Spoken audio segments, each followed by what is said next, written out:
आज पक्षाने मला खूप मोठी अकोले शहराचं महापौर बनण्याची जी काही संधी दिली, अकोले शहराचा सर्वांगीण विकास हा निश्चितच मी करणार. स्वच्छ पाणी, रस्ते, अकोले शहराची स्वच्छता आणि स्मार्ट सिटी कसं बनवता येईल हे मी नक्कीच करेन. आज माझ्या आयुष्यातील सर्वात मोठा दिवस आहे हा. भारतीय जनता पार्टीने एक पैदल रिक्षा चालवणाऱ्या मुलाला आज तिकीट दिलं, निवडून आणलं, उपमहापौर दिलं. माझ्या आयुष्यातला सर्वात मोठा हे फक्त भारतीय जनता पार्टीमध्येच होऊ शकते. आणि शहर सुधार आघाडी या मित्र पक्षाने सुद्धा आम्हाला जे सहकार्य केलं, आम्ही त्यांनाही कदापि विसरू शकणार नाही.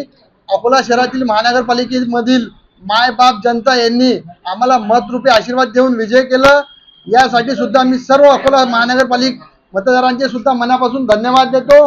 येणाऱ्या पुढच्या काळामध्ये जेही मूलभूत सुविधा राहतील, रोड, नाली, लाईट, पाणी, यासाठी आम्ही 24 तास सेवा कशी देता येईल ही आम्ही पाहणार आहोत. आणि पुढच्या काळामध्ये जे काही आमच्या एकूण थोडे बहुत कामं राहिले असेल तेही 100% आम्ही करणार आहोत. एबीपी माझा, उघडा डोळे बघा नीट.